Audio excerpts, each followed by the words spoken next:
Estamos de vuelta en Tolerancia Cero y ya está nuestro siguiente invitado, el convencional Agustín Esquella. ¿Cómo está, profesor? Buenas noches a todos ustedes. ¿Usted escuchó la intervención anterior de Ignacio Briones? La escuché. Discrepo en alta medida. A ver, eso quería preguntarle primero. A ver, ¿cuáles son las coincidencias y los desequilibrios ahí? Mira, partiendo por lo siguiente.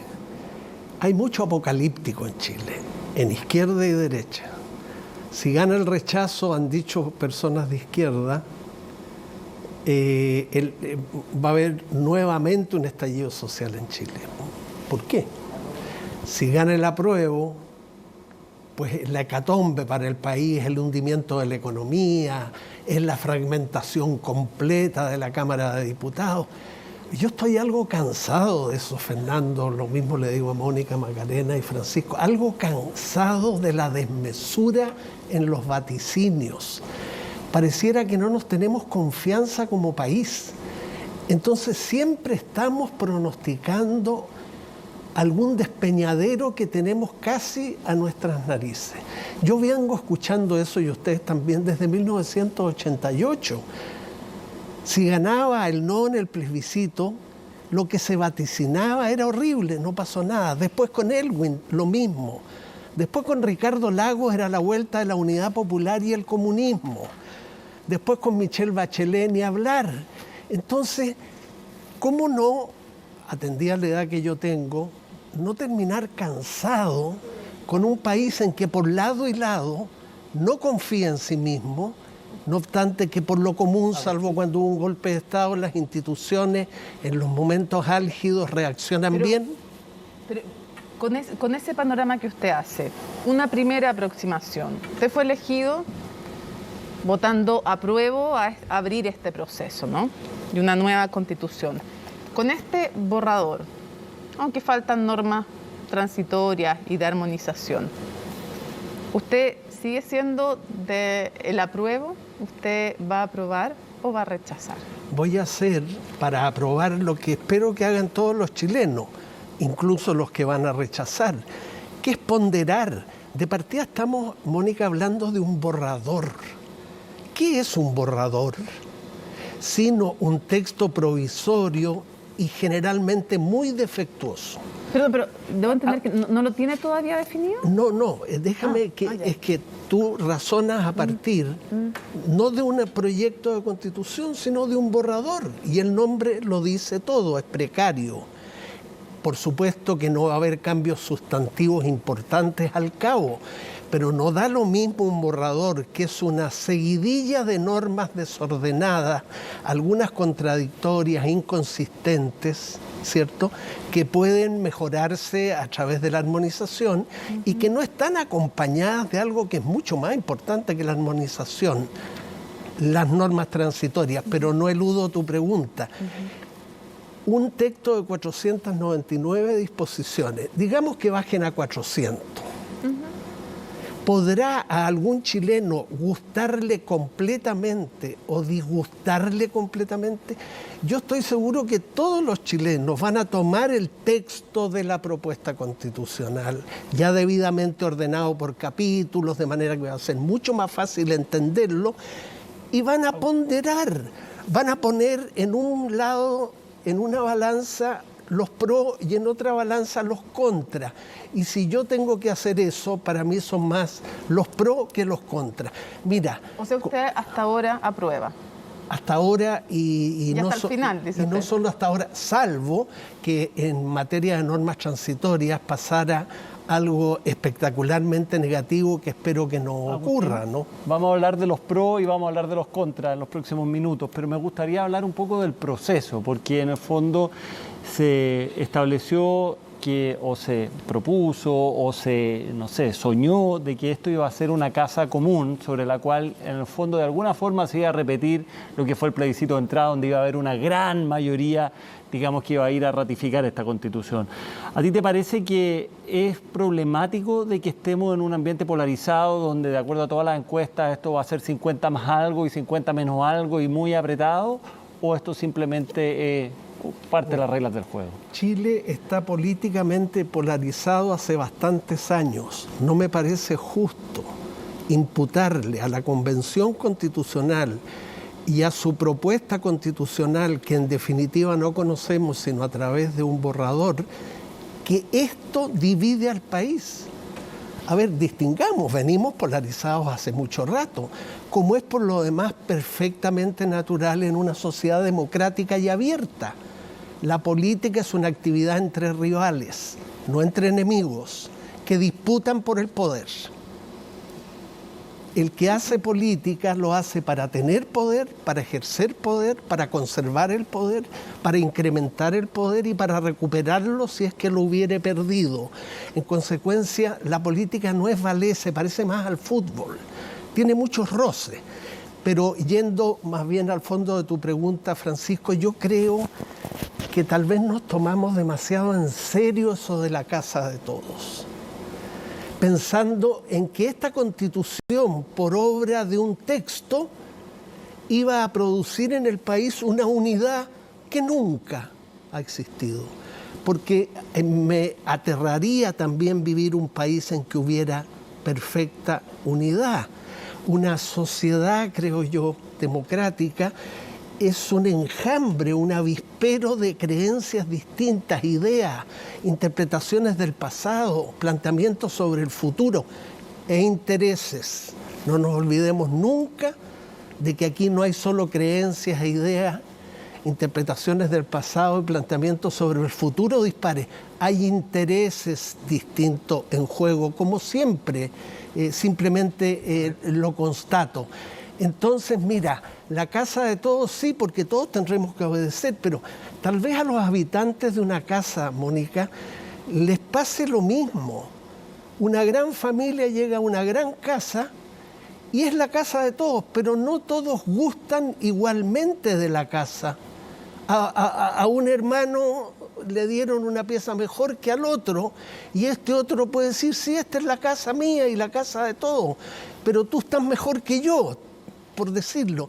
Entonces, era una buena imagen la casa de todos, pero como todo, no hay que tomárselo literalmente. Agustín, una de las funciones que tenía este proceso era eventualmente dotar nuevamente de legitimidad a las instituciones y sobre todo lograr que de alguna manera todos termináramos, no sé si leal es la palabra, pero sí por lo menos comprometidos con las normas que nos íbamos a proponer.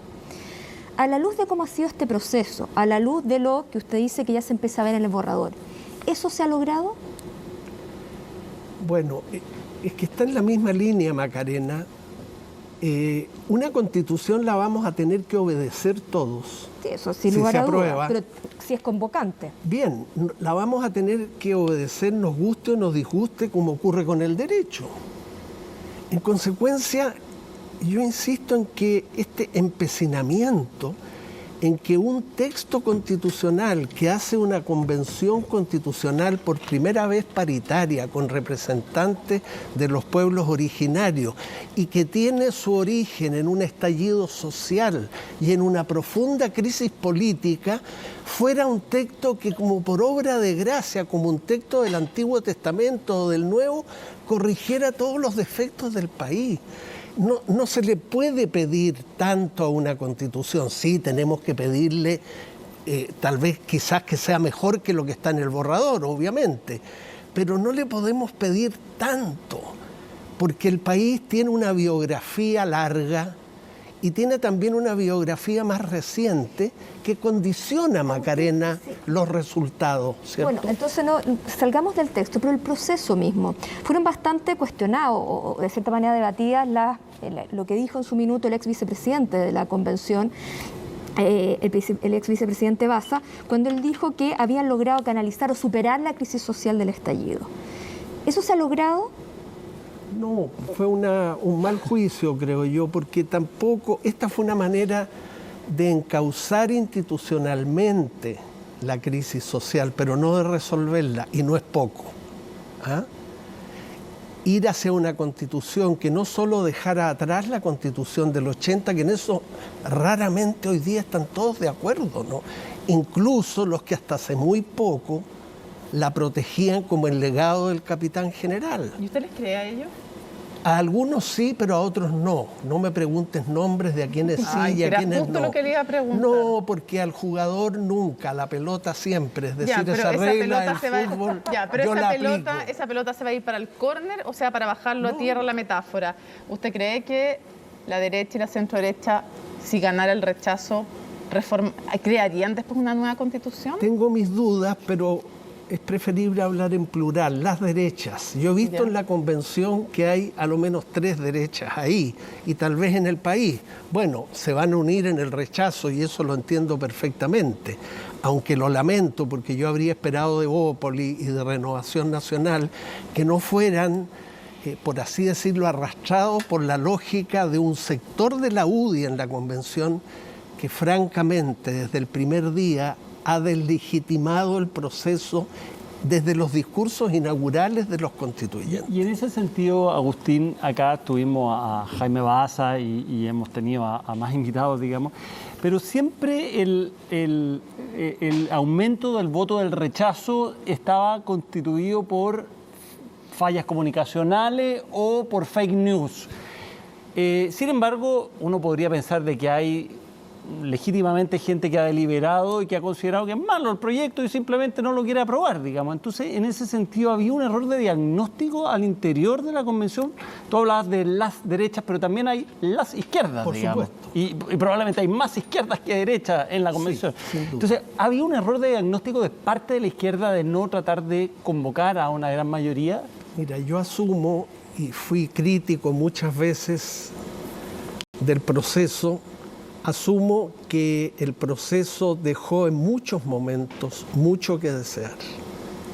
El proceso como tal, las conductas y también declaraciones públicas de no pocos constituyentes también dejó mucho que desear. Yo estoy consciente de eso, lo lamento, lo critiqué y fui dentro de la convención muy criticado por sectores de izquierda especialmente, por mis críticas y mis llamados constantes a estar a la altura del objetivo de la convención, porque de pronto yo tenía la sensación, Francisco, de que estábamos haciendo política en la convención, y está bien, es un espacio político, porque una constitución es ante todo un documento político, luego es un texto jurídico, pero haciendo política como la hace la Cámara de Diputados a raíz del cuarto o quinto retiro. O sea, una muy mala calidad de la política, que es lo que tiene fastidiado a todo el país desde hace mucho rato. Entonces, asumiendo eso, yo solo puedo, si es que me corresponde, disculparme por los ripios del proceso, por las muestras de intolerancia que hemos tenido recíprocamente, por las declaraciones destempladas, por las propuestas, aunque no hayan sido aprobadas, de normas que realmente iban a contrapelo con las creencias ampliamente mayoritarias del país. Pero a la vez, junto con ofrecer en lo que a mí corresponda esa disculpa, diría algo evidente, Francisco, que el 4 de septiembre los ciudadanos van a tener que pronunciarse sobre un texto, y sobre un texto que van a tener 2 meses para evaluar en sus pros y contras, ojalá no individualmente, en grupos familiares, vecinales, laborales, Agustín, estudiantiles. ¿Cuánto daño este proceso que usted ha descrito, que ha dicho que a veces no ha estado a la altura, con algunos ha dicho además que lo trataron de deslegitimar desde el comienzo, citó ahí a sectores de la UDI, ¿cuánto este proceso que usted decía no ha estado a la altura puede perjudicar el apruebo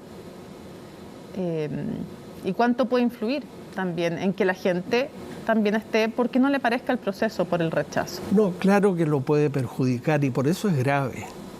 Por eso que cada vez que yo u otros advertimos durante el proceso momentos que nos dejaban mal ante la ciudadanía, no a la altura del objetivo de la convención, encendimos las alarmas, pensando precisamente en el riesgo que tú señalas, Mónica, de que las personas, por lo menos hasta ahora, difícilmente van a separar el proceso del resultado. Yo llamo a que separemos hasta donde se puede el resultado del proceso, porque el proceso y cada uno de nosotros va a quedar rápidamente en el olvido.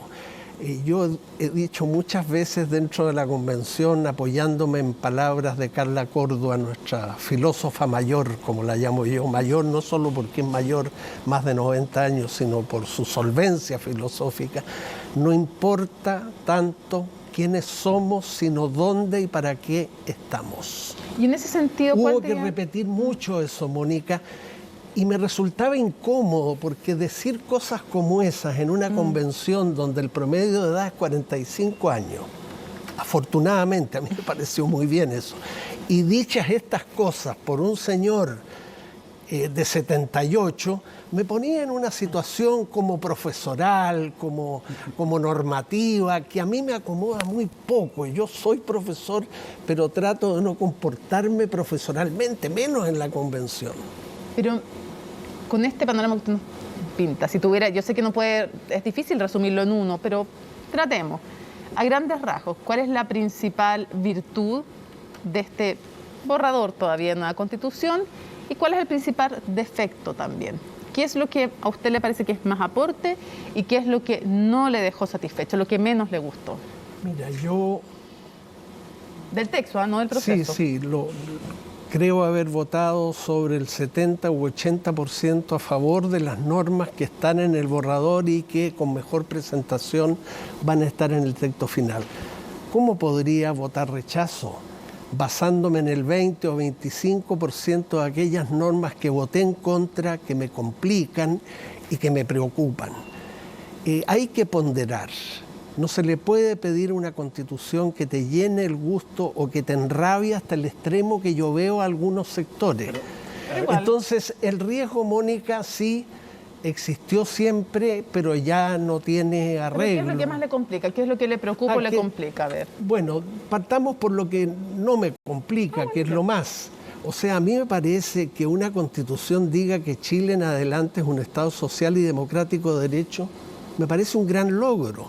Primero democrático, pero además con mejor democracia porque introduce por primera vez en la historia de Chile modalidades de democracia directa, plebiscitos, referéndum, iniciativa popular de ley. O sea, me dice a mí que vamos a seguir teniendo una democracia representativa, eligiendo alcaldes, concejales, gobernadores, diputados, senadores, presidente, pero además vamos a ser convocados no solo a elecciones de representantes, sino a pronunciarnos directamente sobre decisiones colectivas que interesan a toda la sociedad. Estado social, o sea, solidario, compromiso con los derechos sociales. A mí también me sorprende que hoy haya tantos partidarios del Estado social. Si yo hace 2 años o 3, Mónica, tuve un diálogo en televisión, en otro canal, con un académico que me dijo los derechos sociales no existen.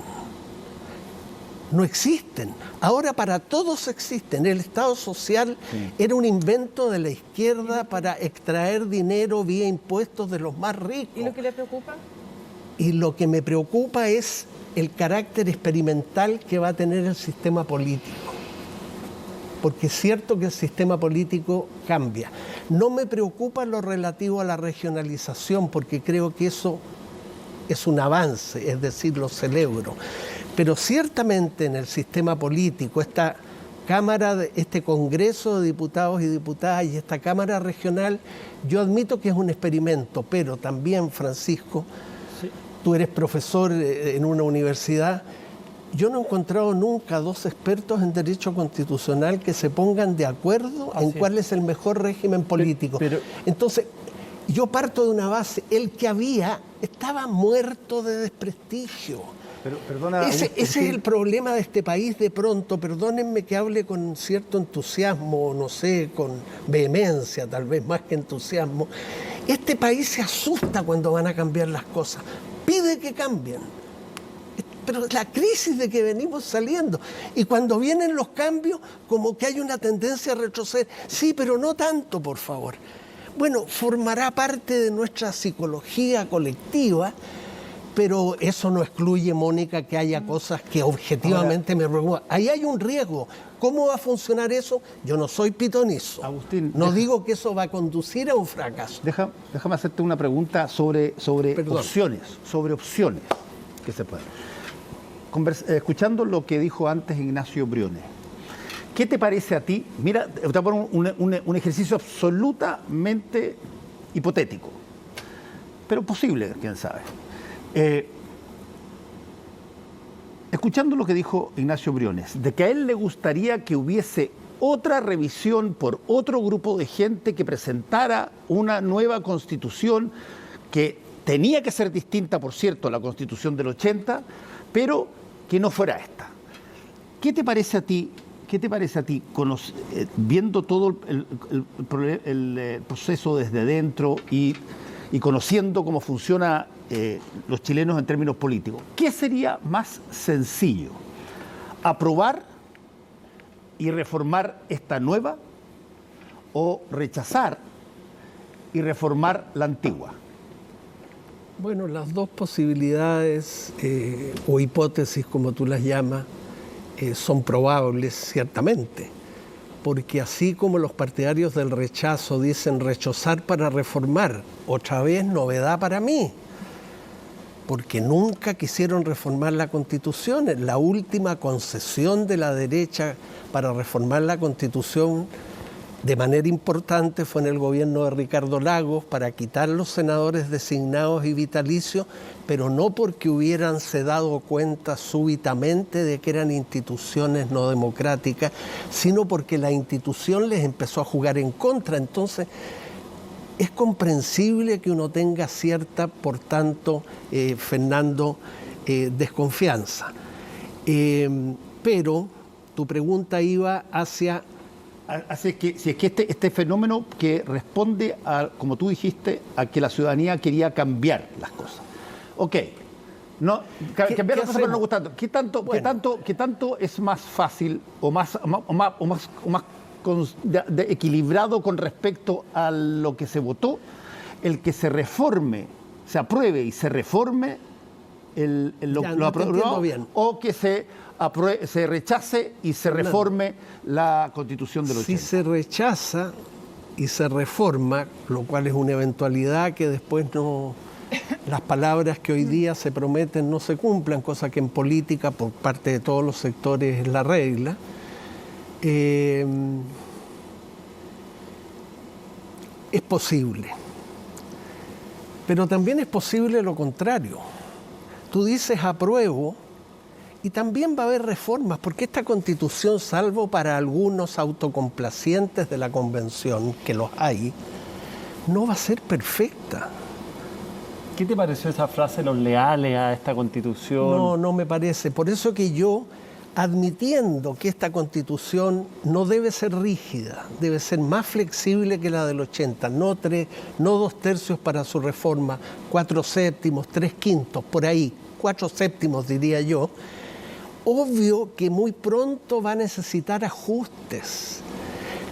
Por lo mismo yo me he opuesto con mucha energía a la malísima idea autoritaria y que nos pondría en muy mala compañía de que durante los primeros 2 años el actual Congreso solo pudiera modificar la nueva Constitución, caso de ser aprobada, por 2/3. Nos pone muy mala compañía y en consecuencia eso no debe ser. Una Constitución, decimos siempre, va a regir 40, 50 años, claro, hasta que se reemplace completamente por otra. Pero en el interín va a haber mucho ajuste, mucho cambio. Hay que admitir que está también, resignarnos a eso. Y perdón, Francisco, una vez más, tener confianza en nosotros mismos. ¿Por qué desconfiamos del Parlamento y lo queremos atar de mano? Yo no, ¿cierto? Usted durante los próximos años no me toca esta Constitución. ¿Por qué esa desconfianza? Y el Parlamento desconfiando de la Convención y el gobierno. No podemos seguir funcionando solo desde la desconfianza. Agustín, y nos queda muy poco tiempo, pero en caso que se produzca el triunfo del rechazo, como hoy día lo muestran 7 encuestas, digamos, esto puede cambiar, queda todavía varias semanas, pero ¿debiera haber un acuerdo previo hacia cuál es ese plan B, cuál es esa tercera vía, o acá hay una estrategia electoral sobre la cual de eso no hablamos porque perjudica la opción y no podemos enfrentarnos a una crisis, digamos, en mayor después, el 5 de septiembre? Claro, Francisco, yo no estoy en condiciones de responder esa pregunta, pero sí advierto que en los hechos, si gana el rechazo, que no va a ser la hecatombe para el país ni un nuevo estallido social, no hay que ser apocalíptico con el triunfo de los que piensan distinto en política. Las alternativas para continuar el proceso constitucional, como decía Ignacio, son complicadas. ¿Lo va a hacer el actual Congreso Nacional? ¿Lo aceptará la ciudadanía? ¿Lo hará una comisión de expertos? Yo lo encuentro enteramente inviable. No se condice con la situación del país que se llame a 12 expertos para que hagan mejor lo que nosotros habríamos hecho muy mal. Y la tercera alternativa es una nueva asamblea constituyente, que yo creo que las personas, sobre todo si han rechazado, no van a querer oír hablar de una asamblea constituyente. Entonces, sí, hay salidas, esas tres clarísimamente, pero ninguna sintoniza muy bien con el estado de ánimo del país, que es un estado de ánimo bastante permanente. Pero bueno, alguna salida tendrá que haber, porque yo insisto, así como el 15 de noviembre del 2019, en un momento que fue mucho más difícil de lo que la mayoría de los chilenos advertimos en términos institucionales, las fuerzas políticas casi completamente, con una sola excepción que no vale la pena mencionar, hicieron un acuerdo político y encauzaron la situación. Si este encauzamiento, que fue exitoso en cuanto tal, no conduce en cuanto a su resultado a una constitución que sea de la aprobación de la mayoría, pues habrá que aceptarlo, habráse fracasado en este intento. El fracaso es algo que acompaña la existencia individual y de los países casi en mayor proporción que el éxito, ¿cierto? Tenemos que habituarnos al fracaso. Hemingway, dijo Scott Fitzgerald, que era su amigo, pero acabaron peleándose. Hemingway dijo una vez, Scott Fitzgerald tiene la dignidad que da el éxito. Yo tengo la que confiere el fracaso. Bueno, pero hago esa cita hermosa. No está hablando de Wandes, porque...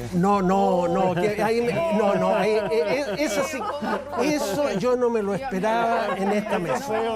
No, yo no me esperaba esto en esta mesa. Es lo más doloroso que he escuchado en mucho tiempo. Por supuesto que no habría ningún agnóstico político. Te entiendo, está sobrevalorado el fútbol. Oye, bueno... pero ¿qué quería agregar, Fernando? Muy simplemente, pero claro, muy simple. Que lo dejó Lona con él. No, que me dejó muy... Sí, no, Ya, pero vamos a la pausa. descansa un ratito porque en el minuto de confianza te desquita. Ah, Te falta. bueno. Hacemos una pequeña pausa y volvemos con el minuto de confianza.